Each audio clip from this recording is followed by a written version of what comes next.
வாழ்க வையகம், வாழ்க வையகம், வாழ்க வளமுடன். குரு வாழ்க, குருவே துணை.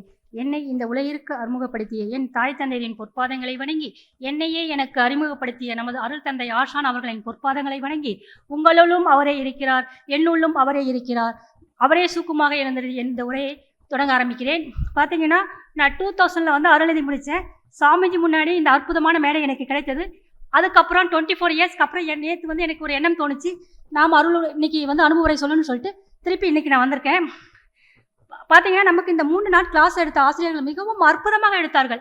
அவர்கள் பார்த்தீங்கன்னா, இப்போ நம்மளாம் கிளாஸ் எடுக்க போனால் அப்படி தான் அப்டேட் பண்ணிட்டு போகணும். அதாவது எம்ஆர்சி பார்த்தீங்கன்னா, பழைய கிளாஸஸுக்கும் ஒவ்வொரு கிளாஸஸுக்கும் வரும்போது பார்த்தீங்கன்னா ஒவ்வொரு டிஃப்ரெண்ட்டாக இருக்குது.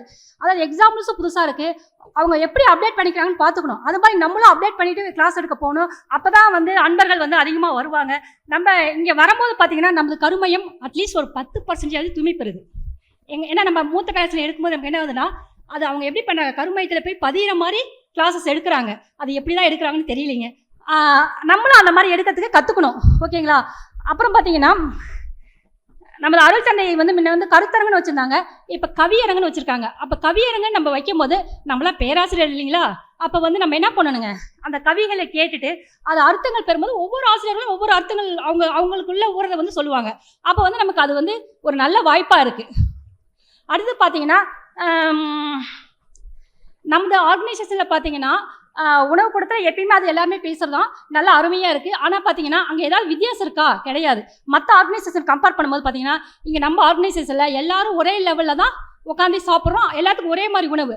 அது எவ்வளோ பெரிய அற்புதங்க. அப்போ வந்து நமக்குள்ள ஒரு தன்முனைப்பு எழுதவே இல்லை. நம்ம என்ன சொல்கிறோமோ அதை தான் செயலுக்கு கொண்டு வரோம். ஓகேங்களா? அதனால தான் நம்ம ஆர்கனைசேஷன் வளர்ந்து கொண்டே இருக்கிறது. அப்புறம் பார்த்தீங்கன்னா, நம்ம ஆர்கனைசேஷன் வந்து ஃபவுண்டர் வந்து ஒரு ஆர்கனைசேஷன் உருவாக்குற ஃபவுண்டர் வந்து இல்லைன்னா அந்த ஆர்கனைசேஷன் அதோட முடிஞ்சிடும் கதை. ஆனால் நம்ம ஆர்கனைசேஷன் எனக்கு வளர்றதுக்கு காரணம் என்னென்னா, அந்த ஒரு ஆர்கனைசேஷன் அவங்க வந்து அந்த உருவாக்குன நிர்வாகி வந்து அவரை மட்டுமே மேன்மைப்படுத்திக்குவார். ஆனால் மற்றவங்களை மேன்மைப்படுத்த மாட்டார். ஆனால் நமது அருள் தந்தை நமக்கு என்ன பண்ணியிருக்காரு, நம்மளை மேன்மைப்படுத்திக்கிங்க. இப்போ ஃபஸ்ட்டு என்ன பண்ணார், அருள் செல்வி, அடுத்ததாக அப்படியே பட்டங்கள் கொடுத்துட்டு பிரம்மஞானி, அருள்நிதி அப்படின்னு சொல்லிட்டு நம்மளை பட்டங்கள் கொடுத்துட்டு நம்மளை உருவாக்கி நம்மளுக்கு முக்கியத்துவம் கொடுத்தனால நம்ம ஆர்கனைசேஷன் இன்றைக்கி மிகப்பெரிய அளவில் வளர்ந்துட்டு இருக்கிறதுக்கு காரணம் நம்ம தாங்க. நம்ம மட்டுமே. அதாவது அதே மாதிரி பார்த்தீங்கன்னா, இப்போ நம்ம ஒரு ஸ்பீட் பேக்கிங்கை சொன்னோம்னா அடுத்த முறை பார்த்தீங்கன்னா அது வந்து மாற்றத்துக்கு வந்துடுங்க. இன்றைக்கி என் பையன் வந்து சொன்னால், நான் வந்து நம்மளாம் பேராசிரியர் பெருமக்கள், இப்போ நம்ம வீட்டிலேருந்து எத்தனை பேத்துக்கு நம்ம வந்து ஃபவுண்டேஷன் கோர்ஸாக கொடுத்துருக்கோம். ஆனால் நான் என் பசங்களுக்கு வந்து 2 பேத்துக்குமே கொடுத்துருக்கேன். ஐயா ஒரே ஒரு நிமிஷம்.